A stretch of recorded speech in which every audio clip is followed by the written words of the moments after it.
Howdy again, it's Mr. Pete, your interweb shop teacher, and this is tips number 838, which is part 4 of my 6-part series on the ATLAS gear cutting attachment, and this part is entitled Making the Index Pin. So on the sample here, today we're going to make the pin that moves up and down and locks into the gear for indexing purposes. So let's take a look at the drawings first, and then I'll talk about 2 different ways of making this. Drawing number 1 here is the original ATLAS drawing from 1939, and here are all the dimensions if you decide to use this version. And here is the index pin handle. Now I'm going to modify that and make a different version than what you see here, but if you want to stick with that, go ahead. And there is the spring that you will need, but of course you're not going to make one. We're going to try to find one in our junk drawer or at the box store. Of the approximate dimensions, it's not that critical. And here is the index pin according to the Casting Specialties drawing. And the Casting Specialties drawing of the index pin handle. And the spring according to Clarence Struck. I hope this doesn't confuse you, but on the other drawing, part number 6, the index pin is shaped more like a chisel than what it is a point. So some of you may prefer to go that route, so there's the dimensions for that, and you can compare the 3 versions that I've just shown you and decide which one that you want to make. Boy, I waste a lot of time with prototypes, but here's my prototype, not the finished one, and there's a spring in there, as you probably noticed in the drawing. So we got 2 pieces here, actually 3. We got a spring, we got the little aluminum handle here, as well as the pin itself, the index pin itself mounted. And again, there's 2, this is how it works, by the way. So this will be held onto the arbor, the shaft eventually, and we will index it from one tooth, rotate it, and to the next, and so on to the completion of the gear. So that's simple indexing, as simple as it can get. And now, to confuse you even more, that's kind of a conical point. And in the one drawing, they showed more of a chisel, like this. Now, I've already made a pointed one, so I'm not going to do that. That's simply a matter of turning your 3/8 stock to 14.5 degree included angle, or I should say it's probably a 29 degree included angle.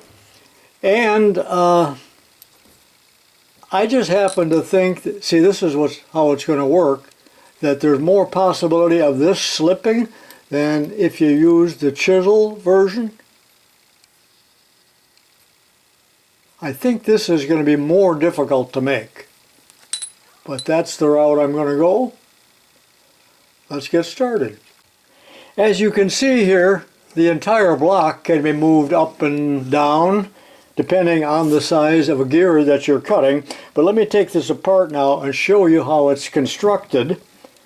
2 different parts again. We got a handle here. Now I'm going to knurl that, but it probably doesn't matter, and I'm changing a great deal from the original drawing. That's a fine thread. And then you can see there's a spring right here. So this is what I'm going to make right now, and all of the dimensions will be according to the drawing from the shoulder here to the end. And if you want to make a point, again, set your compound for 14.5 degrees to cut a taper, but my end in review will look like that. And I'm going to start with some 3/8 stock. Don't cut it to length yet. Alright, the 3/8 stock is already mounted in the 3-jaw chuck here on the closing, and I faced the end, and what you see here, 3/8 up to that red mark, is going to be waist stock. This project is so slender that it has to be supported when you turn this down. So there'll be waist stock on the end of it with a center hole. So right now I'm going to drill a center hole with a very small center drill, and then I'm going to turn the material down to 230 thousandths, arbitrary amount, up to the red line. Now you can do this any way you want. This is just a suggestion, and there might be better ways, there might be worse ways.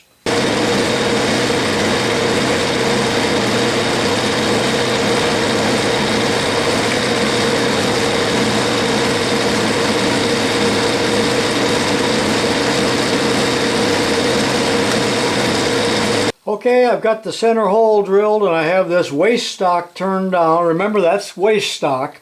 So now I will measure from this shoulder and mark it as such. That's the overall length, I should say, from the end of the thread up to this shoulder, 1 7/8.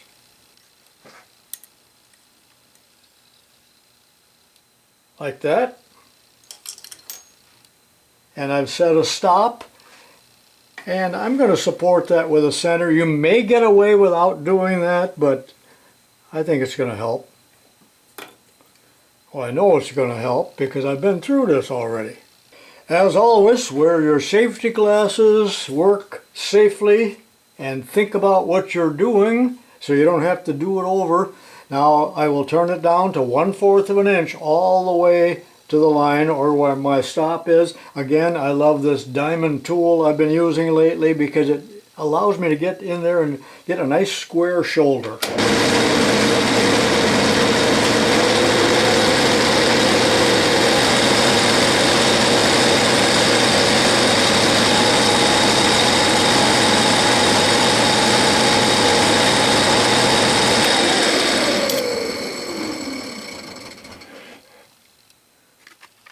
Right on, I'm down to 250 thousandths.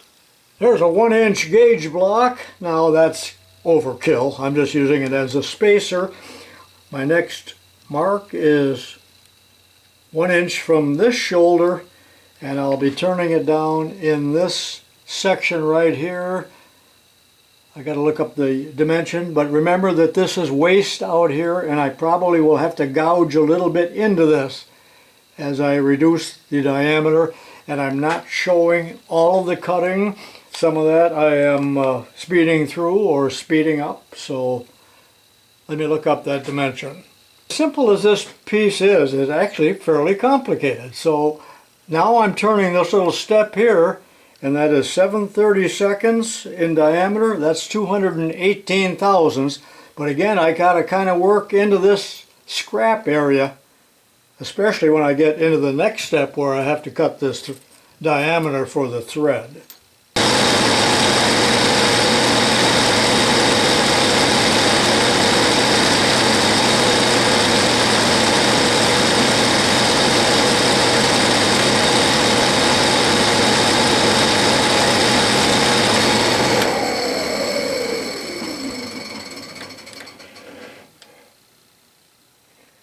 Okay, 218 thousandths. Good.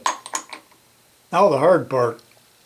Alright, this is an 832 thread, which means I have to turn it to 160 thousandths. And I want, this is a 3/16. I'm just using that for a spacer from this shoulder. So I'll turn it down in this area to 160 thousandths, except in this waist stock area. That's going to be kind of mutilated and messy.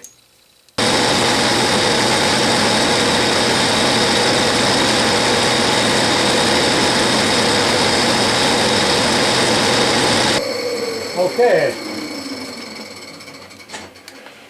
This is my new shoulder, and this area here again down to 160 thousandths without hitting the center or bending the work or knocking the work out of the center.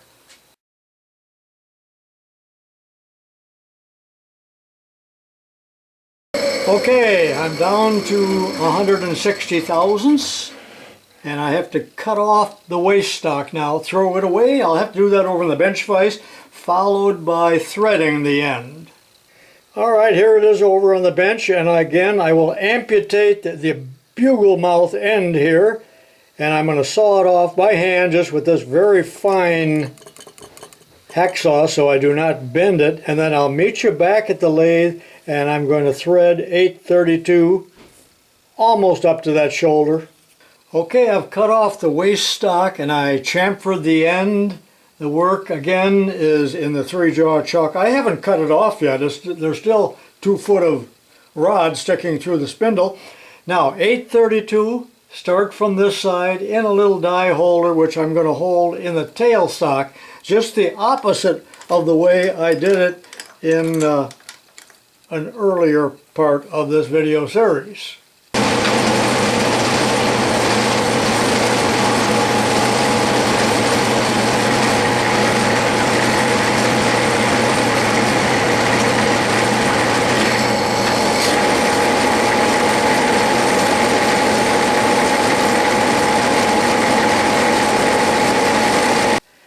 The lathe work is finished, so 7/8 from this shoulder I've made a line, and I will cut the stock off, and then I'm going to put the wedge on the end. Milling machine job, of course. Okay, I'm going to mount the work in a 3/8 collet in a square collet block like this. Now there's not very much that I can hang on to, so I'll have to take very light cuts on the milling machine. Probably about up to that red mark is where I'm going to hold it. And how long is that taper? Well, the drawing doesn't tell you how long it should be. However, it's in the neighborhood of 5/8 long, and I want it to be about 80 thousandths thick at the end. It's just a little bit over a 1/16 of an inch so that it will fit into gears. Now, gears are going to be different sizes depending on what pattern you're using or what you're using for a template, but I'm going to model it around this type of gear. As I said, the drawing calls for 14.5 degrees, but I'm going to use a 15-degree angle block because there probably is no such thing as a 14.5. You could make one up, a template, and even out of wood or plastic or anything, or many other ways of doing this. But anyway, the angle block will be laying in the vise like that, and the work, or I should say the collet block, held like that. I will mill it down to the right length on one side and then rotate it 180 degrees and do the other side, trying to get it pretty well centered as I showed you on this sample.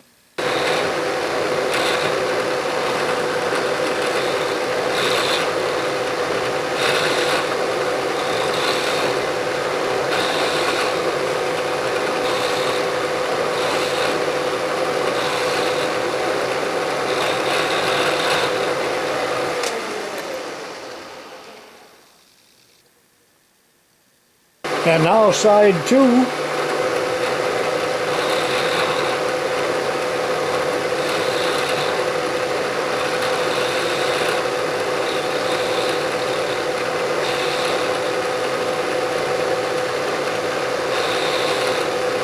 Okay, it's done. Looking pretty good. I'll take it out.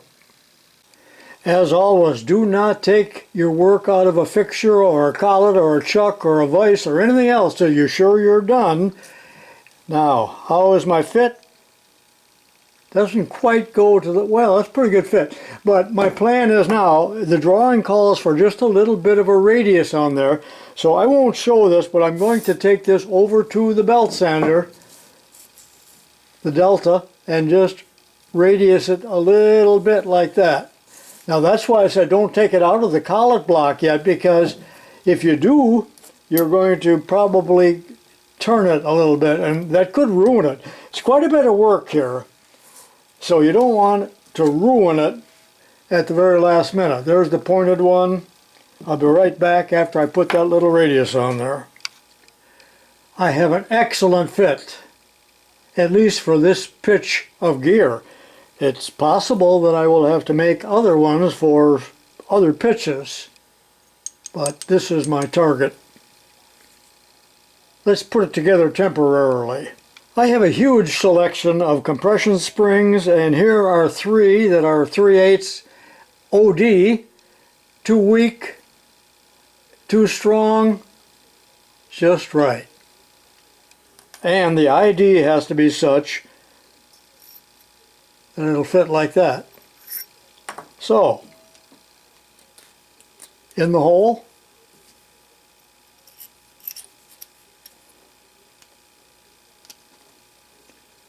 and then this on this end, but this isn't the finished one.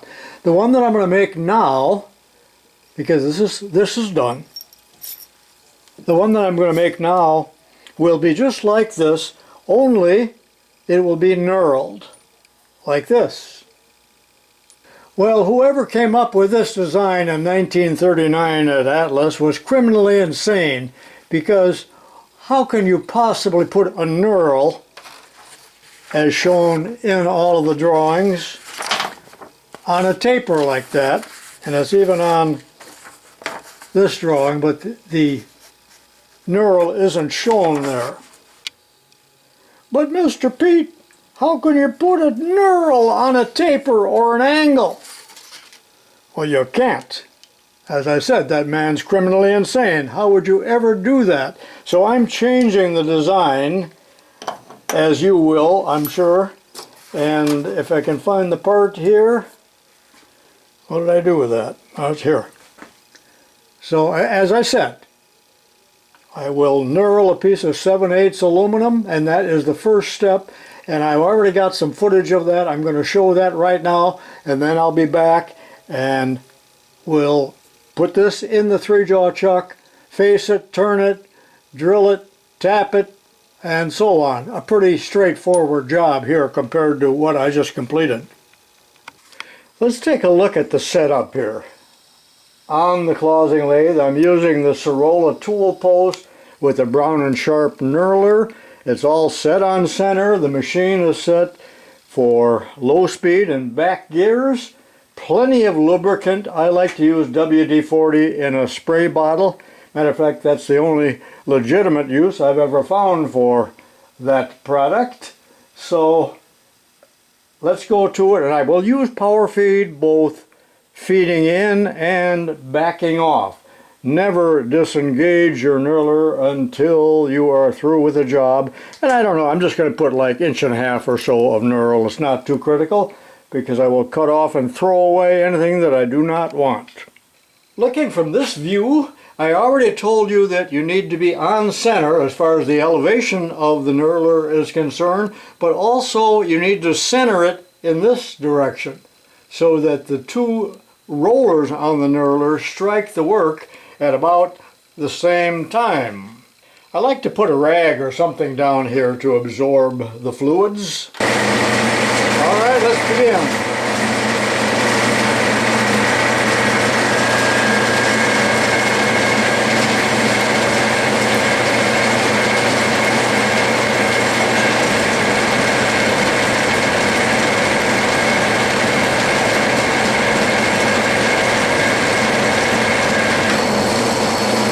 Reverse the feed.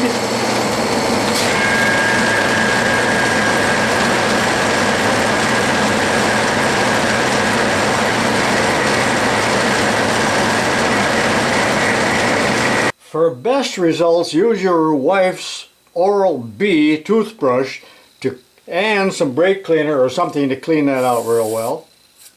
Probably should turn the machine on for that.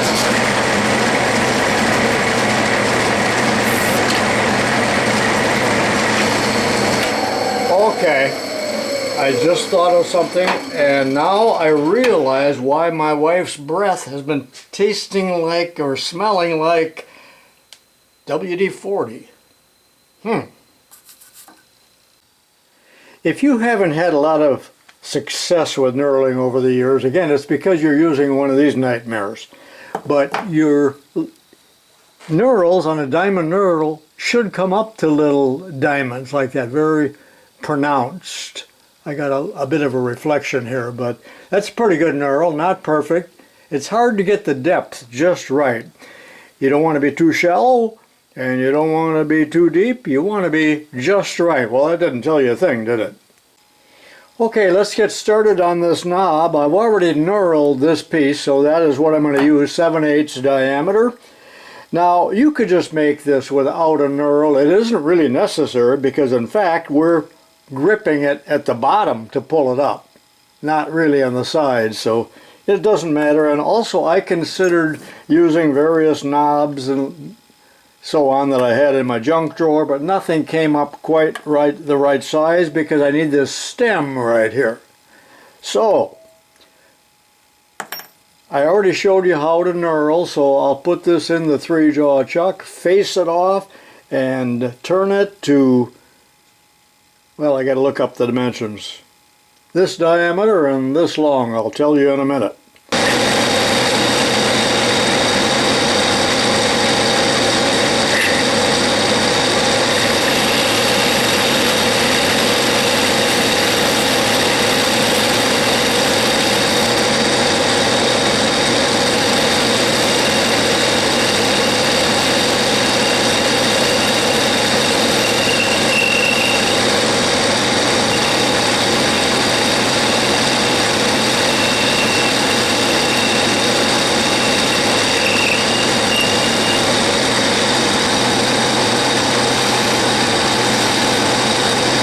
Okay, it's turned down to 7/16 diameter, 9/16 long. I chamfered the corners here, or the edges.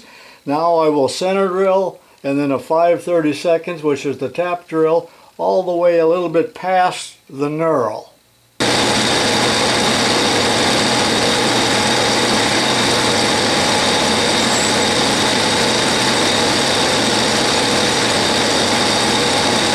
Correction. That tap drill size was a number 29, not a 5/32. This is 1 size over quarter for counter boring, and I'll go in, well, I gotta look at the drawing again. I think it's about 5/16.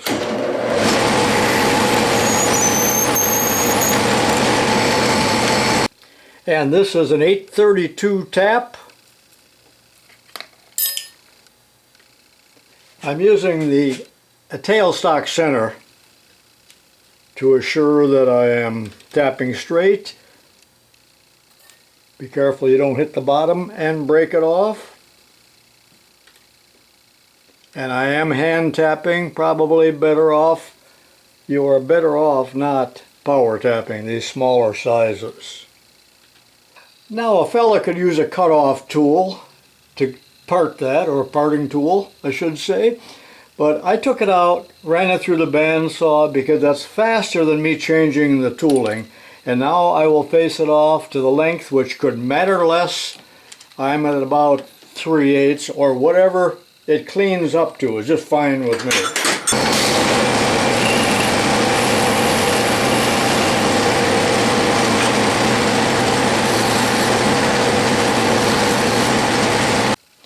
Now this is optional, but I am counter boring 1 size over the thread size, about 3/8 deep, because we just don't need a thread that long in there, the 832 thread. It is troublesome, but this is optional. You don't need to bother.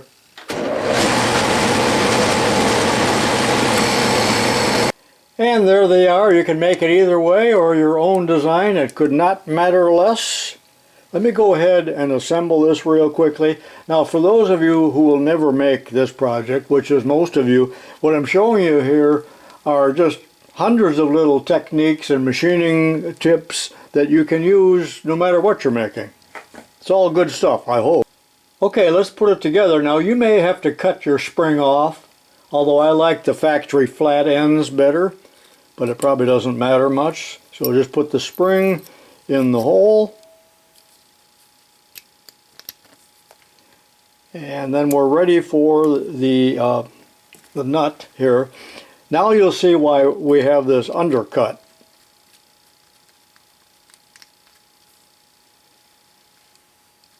Okay, that's probably the 0 point there, and then as you tighten it, you can see that it's getting drawn up into the part.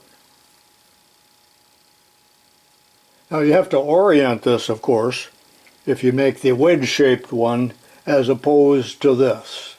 And I'm ready to assemble this. Easy enough. Remember, there's a big washer here.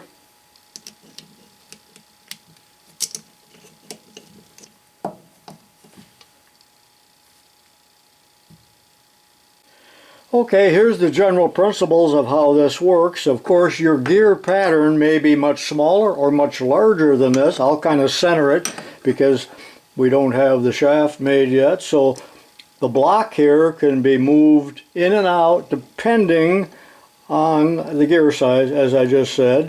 And then you would bring it up into the tooth, about like that, lock it, and then that would stay locked for the entire gear cutting process. And then the plunger can be withdrawn as you rotate this to the next tooth. So that's basically how it works. Now in the next video, I will be making the shaft or the arbor for this, which will take a whole video. And then in part 6, which is the final part, I'll assemble this and talk about how it works again. And then if there's any interest in this, I will be making several more videos on how to cut a gear on the Atlas lathe.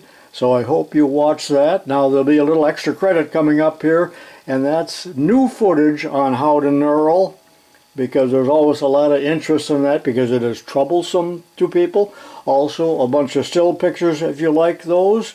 Thank you for watching, and I'll see you in part 5. This is Mr. Pete saying so long for now. Okay, I'm repeating the operation here in extra credit with a little bit better close-up, I hope. Notice that you should always chamfer your work prior to starting the knurling operation. It helps the knurls get started.